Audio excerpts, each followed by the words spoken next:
네, 안녕하십니까. PwC 컨설팅의 차경민 파트너입니다. 오늘 제가 말씀드릴 내용은 ESG 데이터 플랫폼, ESG 시스템에 관련된 부분입니다. 올해 하반기부터 많은 기업들이 ESG 시스템에 대한 관심도가 상당히 높아지신 것 같습니다. 그래서 오늘은 이러한 ESG를 시스템 관점에서 어떻게 대응해야 될지를 같이 공유 드리고 저희 PwC가 개발한 ESG 솔루션을 소개해 드리도록 하겠습니다. ESG를 둘러싼 외부의 요구사항이 점차 강화되고 있습니다. 공시가 의무화되고 있고 국경세라든지 공급망, 실사법 등의 규제가 강화되고 있고 또 고객 등의 요구사항들이 점차 강화되고 있습니다. 이러한 요구사항들을 대응하기 위해서 오른쪽에 보시듯이 ESG 공시에 대한 부분, 그리고 협력사를 관리하는 부분, 그리고 탄소 중립을 이행하고 또 제품별 탄소량을 측정할 수 있는 환경 관련된 부분이 시스템으로 필요하겠습니다. 그리고 또한 내외부의 여러 가지 요구사항들 대응을 위한 경영진 대시보드와 더불어서 내부 탄소 가격이라든지 다양한 이니셔티브에 대응할 수 있는 리포팅을 위해서 시스템 요건들이 필요하겠습니다. 그렇다면 이러한 시스템 요건들에 있어서 주요하게 고려해야 될 사항이 무엇인지를 살펴보겠습니다. 첫 번째로 공시 부분은 우리가 향후에는 연결 기준으로 공시를 해야 합니다. 그러다 보니 자회사의 데이터 그리고 관계기업의 데이터를 어떻게 우리가 잘 취합할 거냐, 그리고 공시가 의무화되면 향후에 외부 검증이 강화될 것이기 때문에 그러한 외부 검증에 대응하기 위해서 데이터를 얼마만큼 정확하게 우리가 산출하고 또 그러한 산출 프로세스에 있어서의 신뢰성을 어떻게 확보할 수 있을지를 시스템 구현에 고려해야 되겠습니다.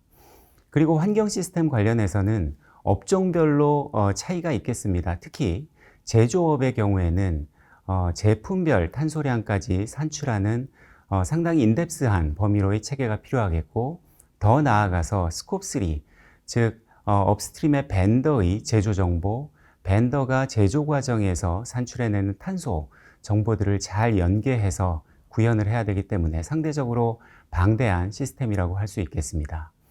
그리고 대시보드라든지 여러 가지 요구사항 관련해서는 이제 지표의 정의가 중요할 텐데요.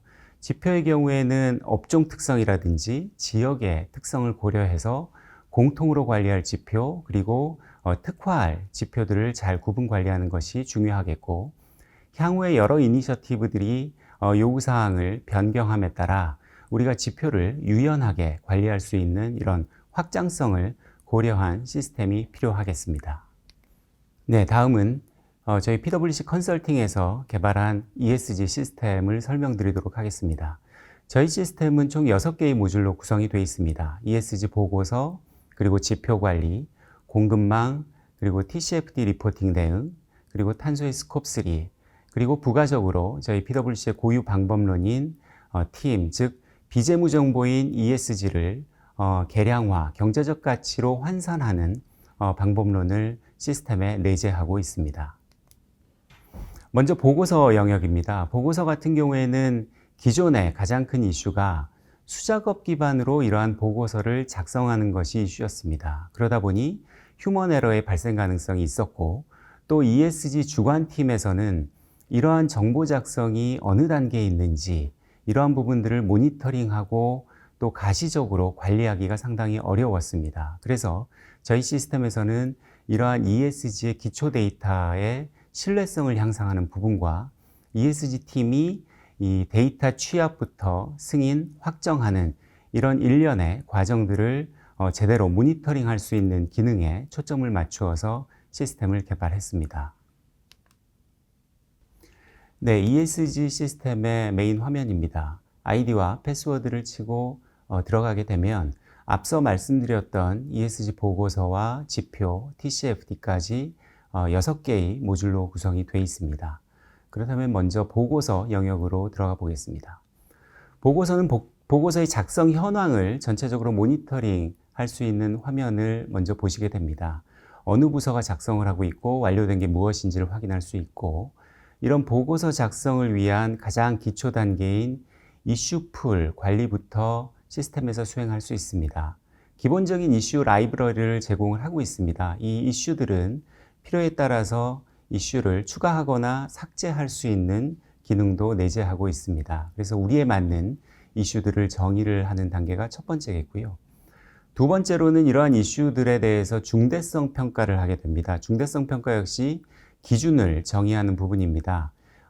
이 역시 기준들을 라이브러리로 제공하고 있고, 기준 역시 관리를 통해서 기준을 추가하거나 삭제할 수 있는 기능을 구현을 했습니다. 그래서 이러한 이슈들을 평가 기준을 바탕으로 하되, 평가 항목별로는 가중치를 별도로 부여를 해서 가중치 조정을 통해서 평가에 반영할 수 있겠습니다. 다음은 평가 수행입니다. 평가는 이슈별로 5점 척도에 의해서 각각의 이슈를 레이팅을 하게 됩니다. 이슈별로 레이팅을 다 하게 되면 이 중대성 평가의 결과를 평가 결과 메뉴에서 확인하실 수 있고, 이 부분은 추후에 보고서에 반영할 수 있겠습니다. 지금 구성되어 있는 영역은 과거의 평가 기준이고, 최근에 GRI 기준이 바뀌면서 이중 중대성 평가 기준도 별도로 지금 업데이트 개발을 하고 있습니다. 이렇게 중대성 평가까지 완료되면 보고서의 목차를 정의하는 단계로 넘어갑니다. 보고서 목차는 전년도의 보고서 목차를 가져올 수도 있겠고요. 올해 이제 신규로 목차를 작성할 수 있습니다. 목차는 목차의 순서와 목차의 하이라키를 이러한 화면에서 정의할 수 있겠고, 목차를 모두 정의하고 나면 항목별로 담당자를 지정하게 됩니다. 담당팀, 부서, 그리고 ES팀의 이 항목별 담당자를 지정을 하게 됩니다. 이렇게 목차와 담당자를 지정하고 나면 목차의 항목별로 보고서 양식을 작성하게 됩니다. 예시적으로 재생에너지 같은 경우를 보면 재생에너지의 보고서를 이러한 디스크립션과 표 형태로 목차의 양식을 구성하고 22년도에 데이터를 입력할 수 있게끔 양식을 제공합니다. 이 부분은 현업의 작성 담당자에게 필요한 사항을 아래와 같이 코멘트, 그리고 필요한 첨부 자료를 붙여서 상호 간의 커뮤니케이션을 할 수 있고, 이러한 부분들을 완료 후에 배포를 하게 되면 담당자의 이메일로 이러한 내용이 송출이 되어서 담당자가 바로 이 화면에 들어와서 작성을 하게 됩니다. 이렇듯 이러한 작성을 마치게 되면 최종적으로 완료된 이러한 파일들을 모아서 보고서 디자인 작업을 할 수 있는 전체 파일을 생성하게 됩니다. 다음은 ESG 지표로 넘어가 보겠습니다.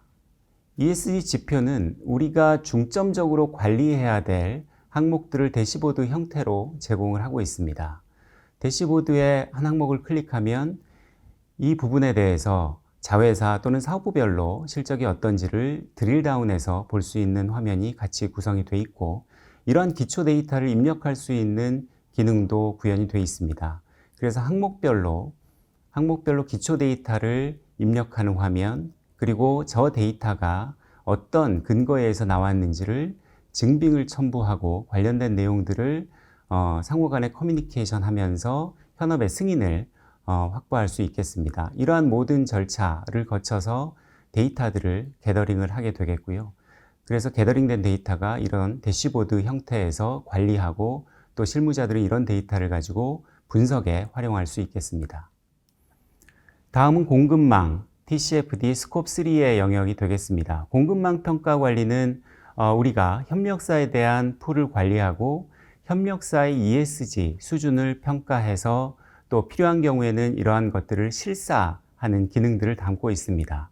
그리고 TCFD는 기후변화로 인한 재무적인 영향, 위험과 기회 요소에 대해서 재무적인 영향을 산출하고 관리하는 기능, 그렇게 산출하기 위한 키 드라이버와 산출 로직을 내재화하고 있고, 또 스콥3 영역 역시 스콥3의 여러 가지 카테고리별로 키 드라이버와 산출할 수 있는 로직들을 내재화하고 있습니다. 다음은 공급망 평가입니다. 공급망 평가의 화면에 들어가 보겠습니다. 공급망 평가의 진행 경과를 모니터링 할 수 있습니다. 기본적으로는 우리의 협력사 풀을 관리하고 대상을 선정하는 기능, 그리고 대상을 선정하게 되면 협력사가 우리 시스템에 들어와서 스스로 자가평가를 수행하게 됩니다. 각각의 주어진 질문별로 답변을 쓰고 필요한 자료는 증빙을 첨부할 수 있도록 기능이 개발되어 있습니다. 이렇듯 협력사의 평가 결과를 취합해서 필요한 경우에는 실사를 수행하게 됩니다. 그렇다면 실사 계획을 하고 수행을 할 때 실사 수행에 필요한 체크리스트를 같이 제공하고 있습니다. 어떤 항목을 어떤 증빙을 봐야 하는지, 그리고 그러한 증빙들이 제대로 되어 있는지를 기록을 남길 수 있고, 이슈가 되는 부분들은 개선 과제화해서 추후에 개선 과제를 팔로우업 할 수 있는 기능까지 구현되어 있습니다. 다음은 스콥 3의 영역입니다. 스콥 3 화면을 들어가면 전체적인 스콥 3의 배출량, 항목들을 모니터링 할 수 있겠습니다. 카테고리별로 카테고리에 대한 정의들을 이 화면에서 확인할 수 있고, 각각의 항목들을 작성할 수 있는 키 드라이버와 인풋 값들을 제공하고 있습니다. 자본주의 예시에서 보듯이 이렇듯 항목별로 항목을 기재하고 수량을 넣게 되면 배출량, 금액을 산정해 주고 있습니다. 또 방법론이 여러 가지가 있기 때문에 제품 기반 방법론 또는 비용 기반 방법론, 이러한 방법론별로 키 드라이버와 입력할 수 있는 기능들을 모두 내재화하고 있습니다. 이러한 기능들은 비단 자본재뿐 아니라 지금 있는 15개의 카테고리별로 모두 키 드라이버를 내재하고 있습니다. 다음은 TCFD로 넘어가 보겠습니다. TCFD는 기후변화로 인한 재무적인 손익 영향을 산출하는 화면인데요. 위험과 관련된 부분, 기회와 관련된 부분, 그래서 그러한 효과를 반영한 재무금액을 이 화면에서 볼 수 있겠고, 이 역시 각 항목별로 설명을 확인할 수 있습니다. 이러한 정의를 확인하고 기초가 되는 데이터 역시 데이터 입력 기능에서 데이터를 입력할 수 있겠습니다. 위험의 항목을 들어가 보면 위험 항목별로도 미리 내재된 이러한 키 드라이버, 그리고 드라이버별로 입력할 수 있는 기능이 있고, 입력을 완료하게 되면 금액을 산출할 수 있겠습니다. 위험뿐 아니라 기회 항목 역시 기회에 대한 드라이버와 입력할 수 있는 기능들을 내재하고 있고, 이러한 부분들은 필요에 따라서 드라이버와 항목들은 변경할 수 있도록 유연한 시스템으로 구성되어 있습니다. 다음 마지막으로 팀 화면으로 들어가 보겠습니다. 팀 화면은 앞서 말씀드린 대로 저희 PwC의 경제적 가치를 산출할 수 있는 방법론을 내재화하고 있습니다. 이 역시 항목별로 부가적인 설명들을 확인할 수 있습니다. 그래서 각각의 항목들이 어떻게 산출이 되는지, 그 산출되는 과정과 또 필요한 드라이버와 입력, 데이터 값들을 이러한 화면에서 입력하게 되면 결과치로 재무적인 영향, 금액을 산출할 수 있겠습니다. 그래서 E와 S와 G 각각 항목별로 이러한 드라이버와 입력할 수 있는 산식을 내재화하고 있습니다. 이러한 6가지 솔루션은 한꺼번에 묶어서 전체적으로 활용하실 수도 있고, 필요에 따라서는 항목별로 개별적으로 선택하셔서 활용하실 수도 있겠습니다. 여기까지 시스템에 대한 설명을 드렸습니다. ESG 시스템에 대해서 고민하고 계신 여러분들께 많은 도움이 되었기를 바라며 발표를 마치도록 하겠습니다. 감사합니다.